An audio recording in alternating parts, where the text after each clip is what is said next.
Hello, good morning, नमस्कार। सभी का स्वागत है स्पिरिचुअलिटी मैटर्स अध्यात्म की और मेरे चैनल पे। आई होप सब अच्छा कर रहे होंगे अपनी लाइफ में, लाइफ को एंजॉय कर रहे होंगे। और आजकल जो हम मीमांसा दर्शन कर रहे हैं, इस ज्ञान से भी बहुत कुछ सीख रहे होंगे, इस ज्ञान का लाभ उठा रहे होंगे, इस ज्ञान का एप्लीकेशन आप अपने जीवन में कर पा रहे होंगे।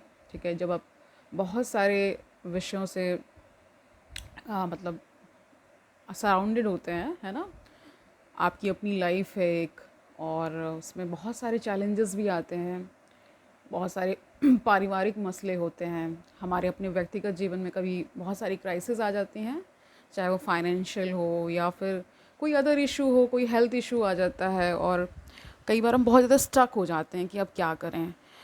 और सारे हम उपाय भी कर चुके होते हैं, तो अंततः जब कोई चीज़ जो हमें शांति देती है, वो ये मार्ग देता है, स्पिरिचुअलिटी का जो पाथ है, यानी स्पिरिचुअल हो जाना ही फिर उस समय सबसे उपयुक्त लगता है। आपको ये लगता है कि कहीं ऐसी कोई शांति, कहीं कोई ऐसा ज्ञान हमें मिल जाए जिससे हमारी जो सांसारिक और जो हमारी जो आत्मिक इच्छा भी है ना, कुछ ऐसा प्राप्त करने लें कि जिसके बाद कुछ प्राप्त करना रह ना जाए। ठीक है, तो कहते ही हैं कि मोक्ष जो आपको एक होता है ना, आपको उस ओर ले जाता है। मतलब मोक्ष की जो इच्छा है वो हर एक इंडिविजुअल के अंदर है, भले ही वो अभी किसी और विषयों में पड़ा हो या कहीं और कहीं व्यस्त हो, लेकिन उसकी जो आंतरिक इच्छा मुक्त होने की ही है। तो आजकल जो हम ईमांशा दर्शन कर रहे हैं, हमने बहुत सारे दर्शन कर लिए हैं, बहुत सारे दर्शन हम कर भी रहे हैं अभी। ठीक है, तो उसमें हम जब देखते हैं खुद को, तो पाते हैं कि बहुत सारे विचार हैं वहाँ पे, बहुत सारा दृष्टिकोण है। हर एक मार्ग जो हमें दिखाया जाता है वो उस ईश्वर की प्राप्ति का ही है, चाहे वो आप भक्ति मार्ग से आएँ, है ना। कर्म, जो कर्म का है, जो आप जैसे कर्म योग कहते हैं ना, कर्म योग, भक्ति योग, है ना, ज्ञान योग, ये सारे जो पाथ्स हैं उनको आप लेते हुए जब चलते हैं, और कोई एक पाथ पे चल लेंगे तो भी आपको वहाँ तक वो पाथ पहुँचा देता है। यानी पाथ यानी रास्ता, जो भी रास्ता आप चुनते हैं। तो आज जो हम टॉपिक लेकर के आए हैं वो है, ठीक है, क्या है टॉपिक वो जान लेते हैं। तत्व विचार को जानेंगे, और ब्रह्म विचार भी है।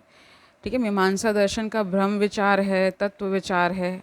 ठीक है, और एक जो इन्होंने प्रमाण विचार भी बताया है, तो पहले हम उसको करते हैं। ठीक है, शुरू करते हैं आज का सेशन। Let's get started. तो देखिए, मीमांसा दर्शन में ज्ञान को स्वतः प्रमाण माना गया है। कुमारिल का मत है, यानी कुमारिल भट्ट की बात हो रही थी। दो संप्रदाय विभक्त हो गए थे ना, कुमारिल भट्ट का और प्रभाकर मिश्र का, मीमांसा दर्शन में ही। ठीक है, तो कुमारिल का मत है कि ज्ञान का प्रामाण्य उसके बोध स्वरूप होने से है, और ज्ञान का अप्रामाण्य कारणगत दोष से होता है। ज्ञान स्वतः प्रमाण होता है, उसका अप्रामाण्य तब ज्ञात होता है जब उसके कारणों के दोषों का ज्ञान होता है। जब कोई ज्ञान उत्पन्न होता है तब उसी में उसकी सत्यता का गुण भी अंतर्भूत रहता है। किसी दूसरे ज्ञान के कारण उसका प्रमाण नहीं होता। प्रत्यक्ष, अनुमान आदि प्रमाणों के द्वारा ज्ञान उत्पन्न होता है, उसकी सत्यता भी स्वभावतः हाँ बिना जांच पड़ताल के बिना जांच पड़ताल के विश्वास करने लगते हैं। ठीक है, ज्ञान का प्रमाण उस ज्ञान की उत्पादक सामग्री में ही विद्यमान रहता है। तो क्या कह रहे, प्रमाणम स्वतः उत्पद्यते।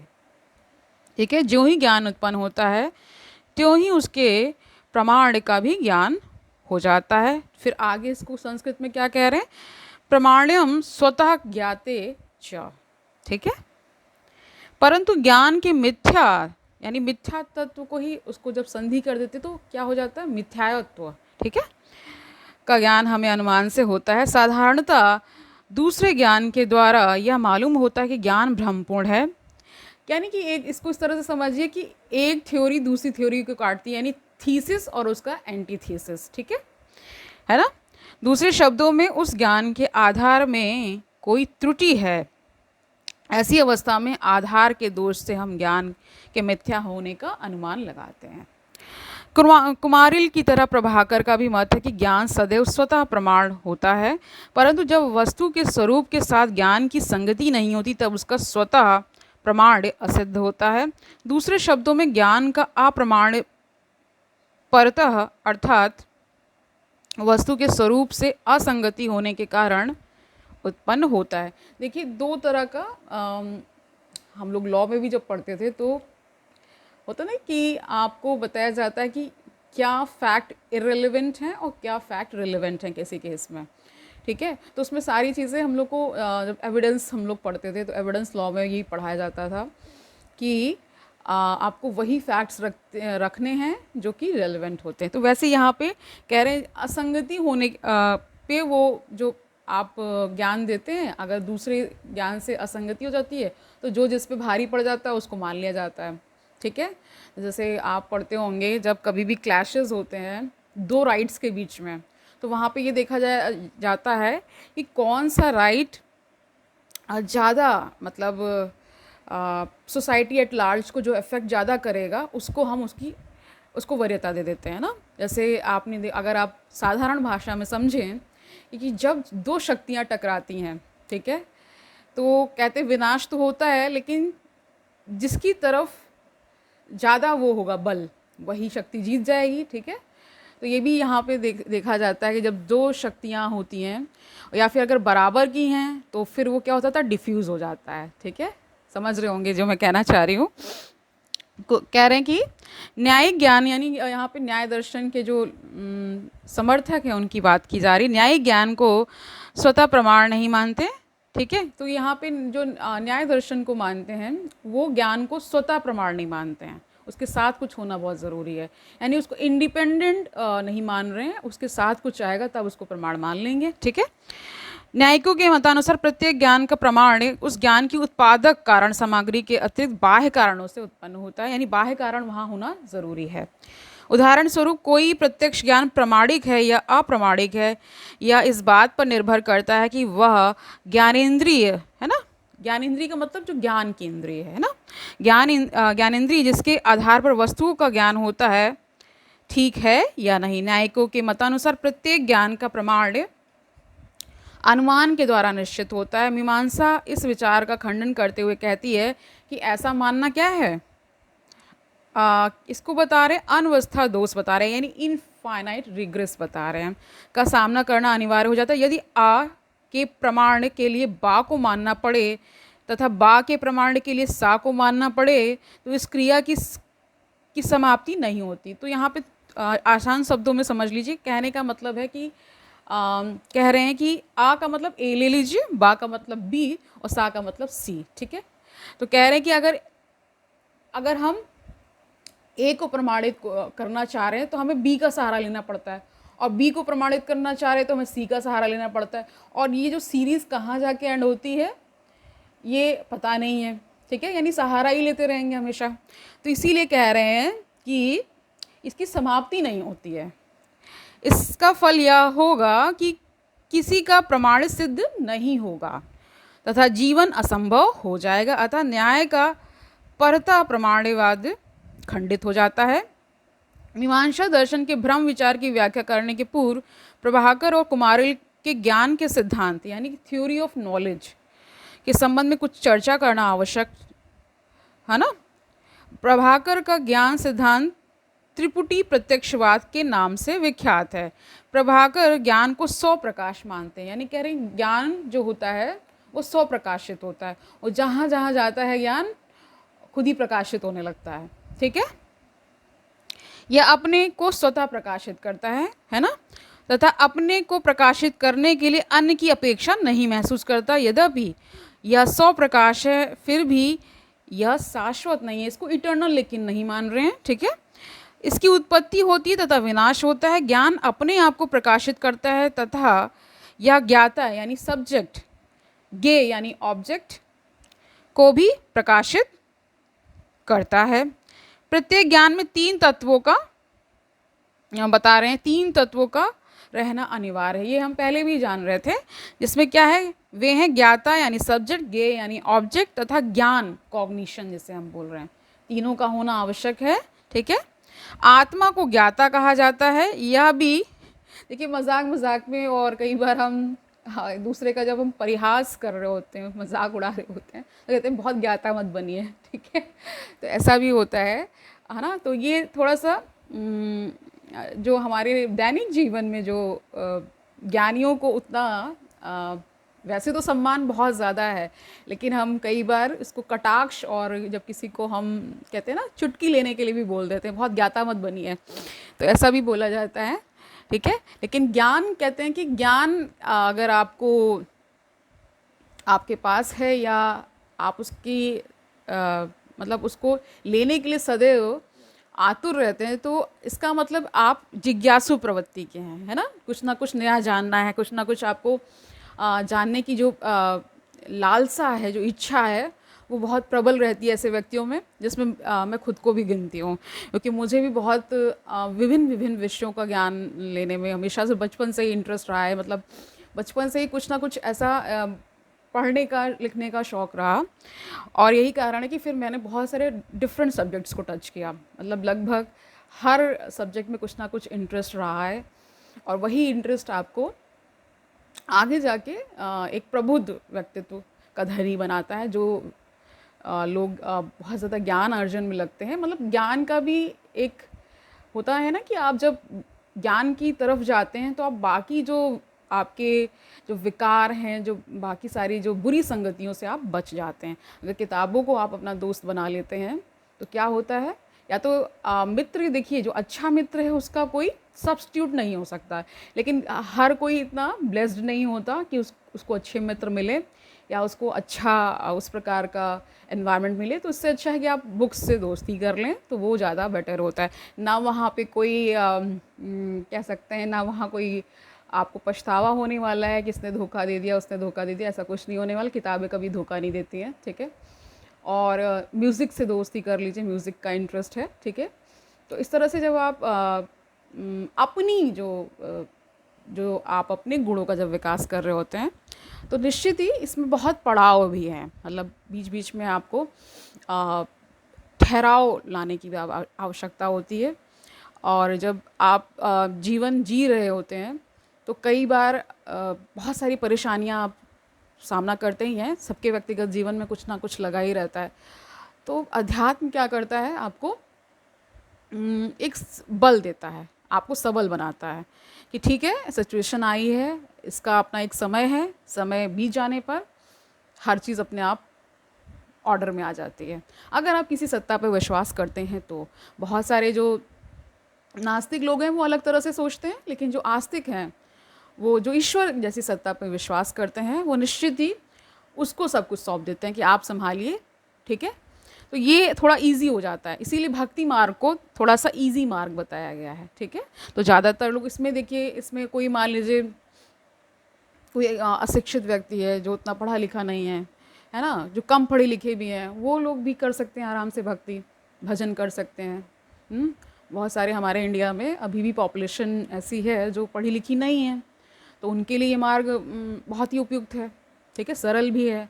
ज्ञान मार्ग में तो बहुत सारा ज्ञान अर्जन करना पड़ेगा, और बहुत सारे विषयों का ज्ञान करना पड़ेगा, और वो जो ज्ञान की जो कहते हैं जो हंगर है ना, भूख है जो ज्ञान की, वो जल्दी शांत नहीं होती ऐसे व्यक्तियों के अंदर। चलिए वापस लौटते हैं अपने विषय की ओर, ठीक है। तो कह रहे 3 का होना बहुत आवश्यक है ना, 3 तत्वों का होना आवश्यक है ज्ञान के लिए। उसमें बता रहे ज्ञाता यानी सब्जेक्ट, ज्ञेय यानी ऑब्जेक्ट, और ज्ञान जो जिसका आप मतलब ज्ञान करेंगे ना, उसको कॉग्निशन बोल रहे हैं। आत्मा को ज्ञाता कहा जाता है। यह कभी भी ज्ञान का विषय नहीं होता। जिस विषय का ज्ञान होता है उसे ज्ञेय कहते हैं।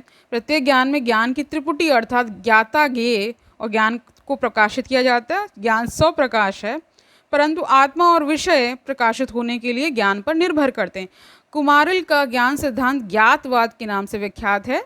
ये प्रभाकर की तरह ज्ञान को स्वयं प्रकाश नहीं मानते, यानी कुमारिल इससे अलग मत रख रहे हैं। किनसे? प्रभाकर से, ठीक है। कुमारिल भट्ट और प्रभाकर मिश्र, ये 2 संप्रदाय मीमांसा दर्शन में आगे जाके बढ़ जाते हैं, तो इनका अलग अलग मत है, तभी तो 2 संप्रदाय बने, वरना एक में ही रहते, ठीक है। तो कुमारिल भट्ट का ज्ञान इस सिद्धांत ज्ञातवाद के नाम से विख्यात है। ये प्रभाकर की तरह ज्ञान को स्वयं प्रकाश नहीं मानते, यानी कि जो कुमारिल भट्ट हैं वो स्वयं प्रकाश नहीं मान रहे हैं ज्ञान को, ठीक है। ज्ञान का प्रत्यक्षीकरण नहीं होता है, वह साक्षात रूप में नहीं जाना जाता है। कुमारिल ज्ञान को आत्मा का व्यापार मानते हैं, ठीक है। यह एक प्रकार की क्रिया है। ज्ञान ना अपने आप प्रकाशित होता है, ना दूसरे ज्ञान के माध्यम से ही प्रकाशित होता है। जैसे न्याय वैशेषिक मानते हैं, है ना, ज्ञान का अनुमान ज्ञाता के आधार पर होता है। ज्ञान का अनुमान वस्तु के प्रकाशित हो जाने से हो जाता है। जो ही कोई वस्तु प्रकाशित होती त्यों ही ज्ञाता के रूप में ज्ञान का अनुमान किया जाता है। ज्ञान वस्तु को प्रकाशित करता है, जिसके फलस्वरूप ज्ञान का अनुमान होता है। यह ना स्वतः प्रकाशित होता है, ना दूसरों के द्वारा प्रकाशित किया जाता है, ठीक है। तो अब इनका मीमांसा दर्शन का भ्रम विचार जान लीजिए क्या है। मीमांसा दर्शन में भ्रम की उत्पत्ति कैसे होती है नामक प्रश्न के 2 उत्तर दिए गए हैं, जिनके फलस्वरूप 2 मतों का जन्म हो जाता है। पहला मत प्रभाकर तथा दूसरा मत कुमारिल के द्वारा प्रस्तुत किया गया है। प्रभाकर के मतानुसार प्रत्येक ज्ञान सत्य होता है, ठीक है। साधारणतः जिसे लोग भ्रम कहते हैं वह 2 ज्ञानों का संयोजन है। वे 2 ज्ञान हैं, पहला बता रहे लंबी टेढ़ी वस्तु का प्रत्यक्ष ज्ञान, दूसरा बता रहे पूर्व काल में प्रत्यक्ष की हुई सांप की स्मृति। यानी सांप का ही यहाँ बार बार उदाहरण लेते हैं, सांप और रस्सी वाला जो उदाहरण है वो बार बार आता है, रज्जु सर्प जिसे बोल देते हैं। स्मृति दोष के कारण हम यह भूल जाते हैं कि वह सर्प सांप यानी जो भी कह लीजिए सांप या सर्प स्मृति का विषय प्रत्यक्ष और स्मृति के भेद के ज्ञान के अभाव के कारण भ्रम उत्पन्न होता है। भ्रम केवल ज्ञान का अभाव मात्र है। तो कह रहे हैं भ्रम को इस तरह से ले रहे हैं कि ये मान लीजिए जब आपको भ्रम कब होगा, जब आपको ठीक से ज्ञान नहीं होगा, आप संशय में पड़ेंगे ना कि है कि नहीं है, होगा कि नहीं होगा, है ना। जैसे मान लीजिए एक स्थिति को समझिए कि एक स्थिति ऐसी भी आ सकती है जहाँ आपको केवल भ्रम ही रहे, बड़ा भ्रम कह लीजिए, ठीक है। जैसे ये संसार क्या है, बहुत बड़ा भ्रम है, ओके, और यहाँ सभी भ्रमित हैं, इसलिए हम सब भी भ्रमित हैं। तो उन्हीं में से किन्हीं को कभी ज्ञान जब हो जाता है तो ये भ्रम कट जाता है ना, उन्हीं को हम मुक्त कह देते हैं, ठीक है।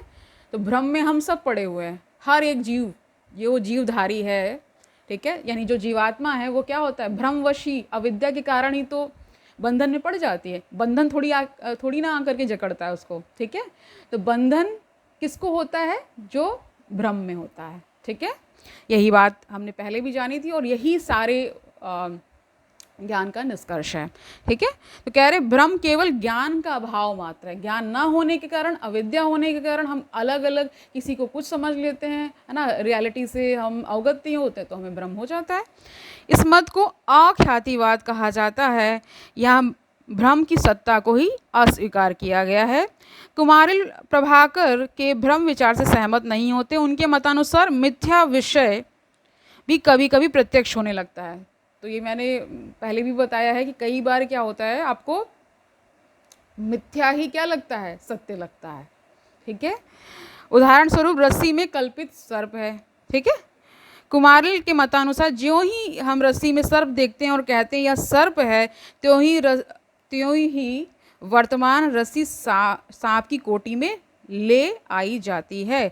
उद्देश्य और विधेय दोनों सत्य हैं। भ्रम का कारण यह है कि मनुष्य 2 सत्य परंतु पृथक पदार्थों में उद्देश्य और विधेय का संबंध जोड़ देता है। भ्रम इसी संसर्ग के फलस्वरूप उत्पन्न होता है जो मानव को विपरीत आचरण के लिए बाध्य करता है।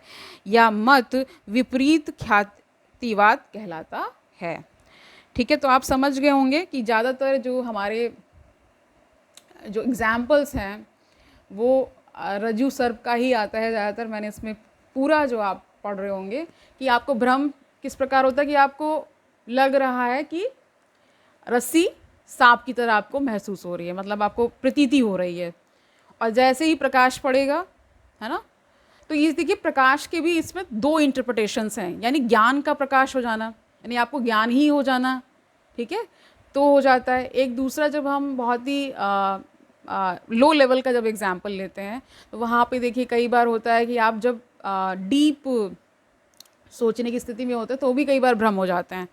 आपको हो सकता है कि सोचते सोचते आपको एक चीज़ 2 देखने लगती हैं, तो भी एक सुपरफिशियल लेवल का भ्रम हो जाता है। कई बार आप देखिए होता है कि आप कहीं कुछ दूर देख रहे होते हैं तो आप पहले समझते हैं कि ये व्यक्ति ए है, और वो जब पास आता है तो आपको ब दिखता है, यानी कि दूसरा व्यक्ति नज़र आता है, तो वो भी एक तरह का भ्रम ही होता है। ठीक है, तो इस तरह से इसको हम परिभाषित करते हैं। कल हम तत्व विचार लेने वाले हैं और आत्मविचार को जानेंगे। आज हमने भ्रम विचार को जान लिया है और प्रमाण विचार को जान लिया है। ठीक है, तो आई होप आज का सेशन आपको अच्छा लगा होगा, आपने बहुत कुछ जान लिया है। ठीक है, कुछ कुछ विषयों की पुनरावृत्ति होती है, क्योंकि ज्ञान जो है वो एक दूसरे से कनेक्टेड है। मैंने पहले भी बताया है, कोई भी दर्शन आप उसको बहुत ज़्यादा कह सकते हैं बहुत अलग थलग नहीं है, मिलता जुलता ही है। थोड़े थोड़े चेंजेस करते हुए वो अपने आप को एक, मान लीजिए उन्होंने एक भी नवीन विचार को प्रस्तुत कर दिया तो वो एक अलग दर्शन बन जाता है। ठीक है, और बेसिक्स तो सेम ही रहते हैं। जितना मैंने पढ़ा है उसका निचोड़ यही है कि जैसे आपको भी जब आपकी प्रारंभिक एजुकेशन स्टार्ट होती है तो आपको ABCD से शुरुआत की जाती है ना, आ से शुरुआत की जाती है, क ख ग सिखाया जाता है। तो वैसे ही हर जो दर्शन का जो बेसिक है वो सेम रहता है। ठीक है, एडवांस जब हम पढ़ते हैं, कुछ एडवांस स्टडीज़ करते हैं, तो वहाँ पे बहुत डीप चले जाते हैं। ठीक है, अब जब हम अभी तो हम इसका पूरा एक तरह से हर दर्शन को जान करके उसका एक तरह से ओवरव्यू ले रहे हैं, है ना, मेन चीज़ों को हम जान ले रहे हैं। फिर हम कभी जब हम और जब मतलब डीप में जाएंगे तो हम जैसे अद्वैत वेदांत का, स्वामी विवेकानंद का जो दर्शन है वो जानने लायक है। अभी मैं उस पर मेरी स्टडीज़ चल रही हैं। ठीक है, मैं उसको पढ़ रही हूँ काफ़ी समय से, और फिर कभी हमें जब समय मिलेगा तो हम उसको भी करने वाले हैं। बहुत सारे लोग कह रहे हैं कि बहुत ही आप मतलब उतना डीप नॉलेज नहीं, तो मेरा ये मानना है कि पहले हम बेसिक्स को कंप्लीट करें। हम, क्योंकि हर सब्जेक्ट की एक टर्मिनोलॉजी होती है ना, उस सब्जेक्ट्स को पकड़ने के लिए, जैसे मान लीजिए आप जब साइंस भी पढ़ते हैं तो उसके कुछ टर्म्स होते हैं, उन्हें जानना होता है। वैसे दर्शन में भी और स्पिरिचुअलिटी में भी उनके कुछ बेसिक टर्म्स हैं जिनको आपको जानना होता है। वो जब हम जान लेते हैं तब हम एडवांस स्पिरिचुअलिटी को प्रैक्टिस कर सकते हैं। यानी जो बहुत गूढ़ दर्शन है उसमें भी बहुत, जब गूढ़ता में हम जब जाएंगे तो वो थोड़ा सा क्या होता है कि सामान्य लोगों के लिए वो बहुत क्लिष्ट हो जाता है। तो अभी पहले हम उसका बहुत कह सकते हैं कि एक बर्ड आई व्यू कर रहे हैं। जैसे होता नहीं कि आप किसी सब्जेक्ट को पढ़ते हैं, उसका आप बेसिक्स को पहले जानिए, फिर उसके बाद हम एडवांस की तरफ जाएंगे। ठीक है, तो आज के लिए इतना ही रखते हैं, कल मिलते हैं। तब तक आनंद से रहिए, सुखपूर्वक अपना जीवन व्यतीत करिए, दूसरों को सुखी करिए, अपनी मेंटल हेल्थ का ख्याल रखिए, अपने आसपास लोगों को देखिए, उनसे अगर आपका विमर्श हो सकता है तो करिए, क्योंकि ज्ञान क्या होता है, आदान प्रदान से बढ़ता है। ठीक है, ज्ञान जब कहते हैं कि कहीं रोक दिया जाता है, जैसे पानी को अगर आप एक जगह रोक देंगे तो वो सड़ जाता है। ठीक है, उसका बहाव होना आवश्यक होता है। उसी प्रकार ज्ञान के लिए भी कहा जाता है, ज्ञान जितना चर्चा विमर्श की ओर जाता है उतना ही वो क्या होता है, प्रगाढ़ होता चला जाता है। ठीक है, कल मिलते हैं, तब तक के लिए हरिओम तत्सत।